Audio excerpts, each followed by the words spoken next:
देखते हैं आज का पहला सवाल। रामू की आय रोहन की आय से 25% अधिक है। रोहन की आय रामू की आय की कितना परसेंटेज है? क्या कर रहा है? रामू की आय रोहन से कितना है? 25% अधिक है। तो रोहन 100, रामू 125। किसका पूछ रहा है? रामू की आय की कितना परसेंटेज है? रामू का कितना? 100।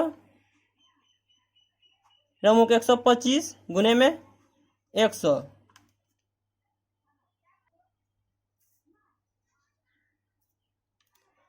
25 चौके 100, 25 5 से 125, 5 से 20 बार में 20 चौके 80,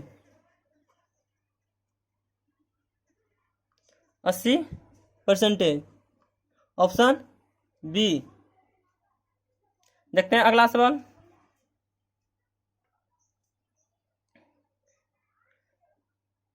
संख्याओं के एक समुच्चय का समांतर माध्य 12 है। संख्या के एक अन्य समुच्चय का माध्य 12 है,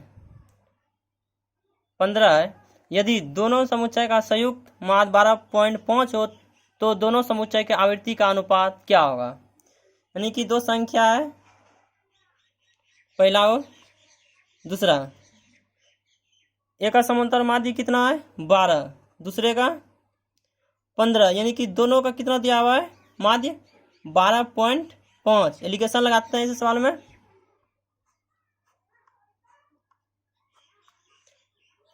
12.5 में 12 घटाएंगे 0.5।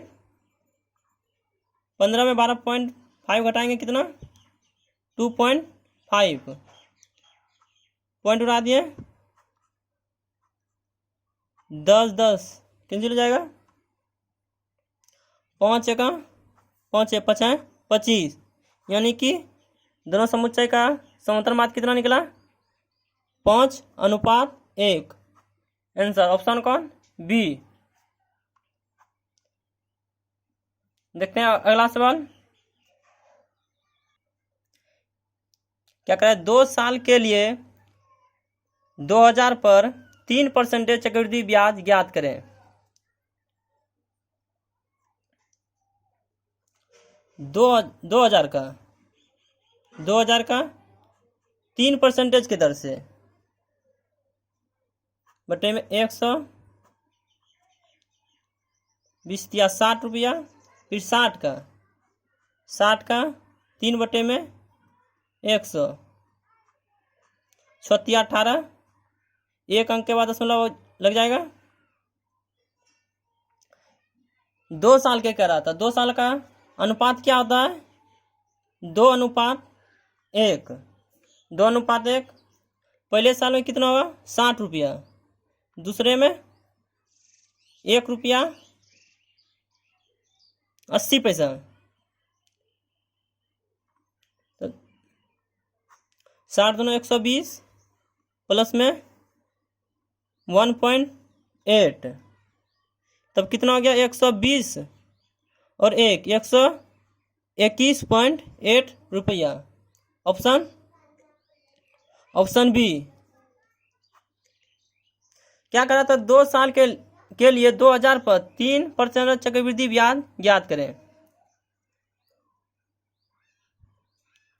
2000 का 3% के दर से 60 रुपया निकला। फिर 60 का 3% के दर से 1.8 रुपया। उसके बाद अनुपात पे बैठा दिया 2:1 पे 2 साल के लिए। पहले 60 रुपया, उसके बाद 1 रुपया 80 पैसा। 60 दूनी 120 प्लस में 1 रुपया 80 पैसा गुने में 1, यानी कि 1 रुपया 80 पैसा। दोनों को जोड़ दिए 121 प्लस 121.8 रुपया। Option B. देखते हैं अगला सवाल। क्या कर रहा है? 290 और 660 का महत्तम समवर्तक 10 है। इनका लघुत्तम समवर्तक कितना है? यानी कि दो संख्या, पहली संख्या गुने में दूसरी संख्या बराबर में लौ सौ गुने में मौ सौ। पहली संख्या कितना है? पहली संख्या 290 गुने में दूसरी संख्या 660 बराबर में इसका महत्तम समवर्तक कितना दिया हुआ है? 10। क्या निकालने के लिए कर रहा है? लघुत्तम। लौ सौ गुने में मौ सौ कितना दिया हुआ है? 10। एक शून्य कट जाएगा। 290 गुने में 66 बराबर में लौ सौ कितना हो जाएगा? इसको इससे गुना कर देंगे तो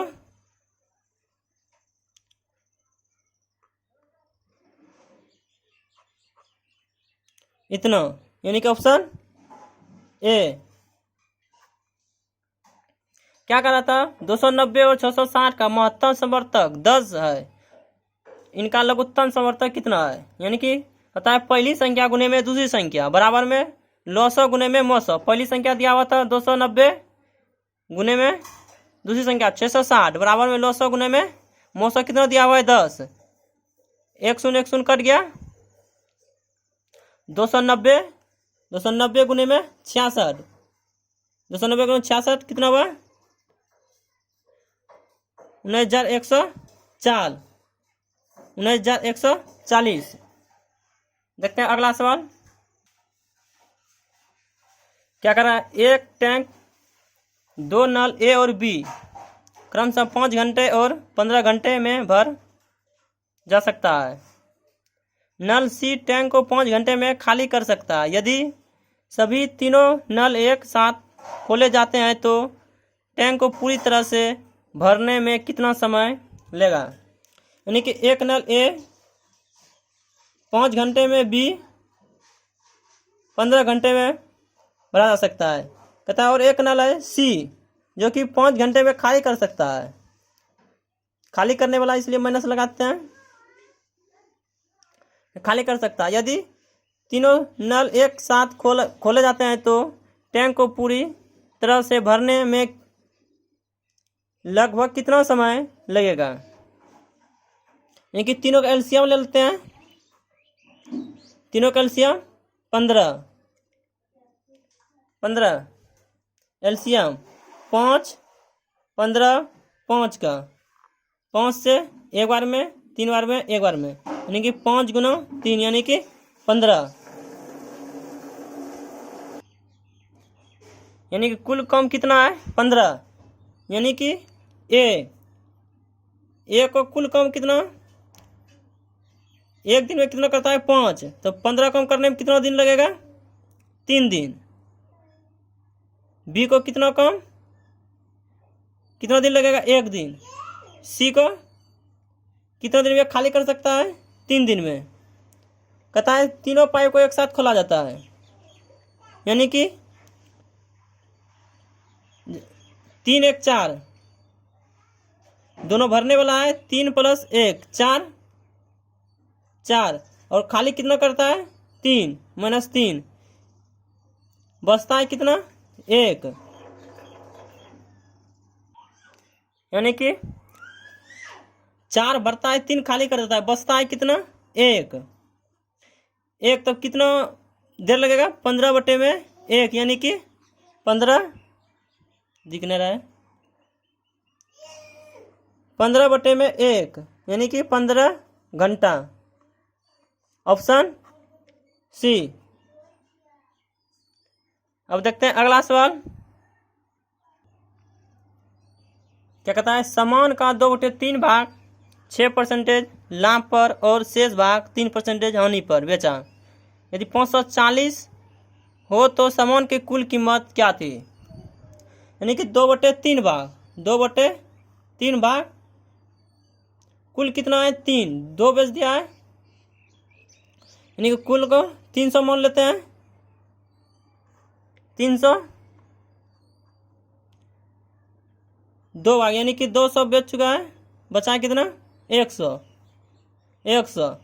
क्या कहता है? 2 2/3 छः परसेंटेज के लाभ पर, यानी कि 200 का 6% लाभ पर 100 6/100, यानी कि कितना निकलेगा 212। और कहता है शेष का 3% होने पर शेष कितना 100 का 3% होनी 97/100, यानी कि 97। ये क्या हुआ विक्रय मूल्य कितना हो गया विक्रय मूल्य 309 रुपया। विक्रय मूल्य कितना 309 रुपया। क्रय मूल्य कितना था क्रय मूल्य क्या माने थे 300 रुपया 300। तो लाभ कितना हो गया लाभ परसेंटेज बराबर 309 माइनस में 309 रुपया, यानी कि 9 बराबर में तब 540 रुपये में बेच रहा है 540। तो 1% बराबर 540 में 9 गुने में 100 9 कितना क्रय मूल्य 300, यानी कि 300 यहाँ हो जाएगा। 9 से 6 बार में 18,000 ऑप्शन सी। क्या कर रहा था सामान का 2/3 भाग 6% के लाभ पर और शेष भाग 2% के हानि पर बेचा।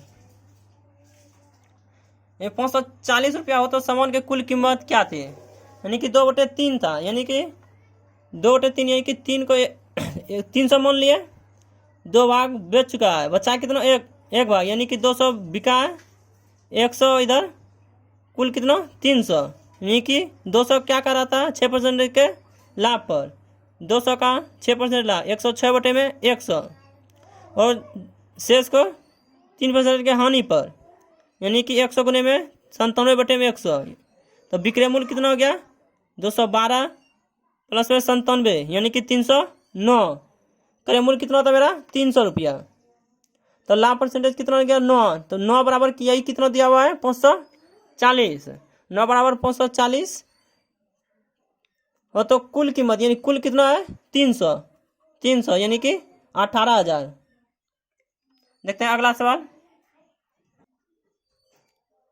क्या करा आलम क्या करा अमित किसी काम का 1/2 भाग 7 दिनों में करता है, जबकि आलम इसी काम का 1/2 भाग 9 दिनों में करता है। दोनों मिलकर इस काम को कितने दिनों में पूरा करेंगे। कौन करा अमित कितना दिन में 1/2 दिन में कितना काम 7 दिनों में करता है।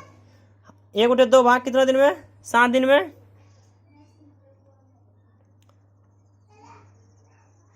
यानी कि तो अमित 7 7 14 और आलम 1/2 भाग को 9 दिन में, तो एक भाग को 18 दिन में। अमित और आलम दोनों मिलकर कितने दिन में करेगा। अमित कितना कर रहा है 14, आलम 18। दोनों का एलसीएम ले लेंगे।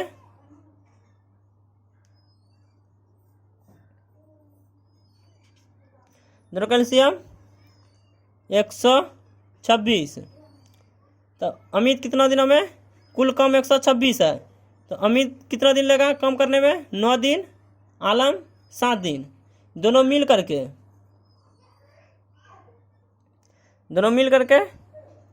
126 बटे में 9 और 7 16, 2 से कटाते हैं 6 3 8, यानी कि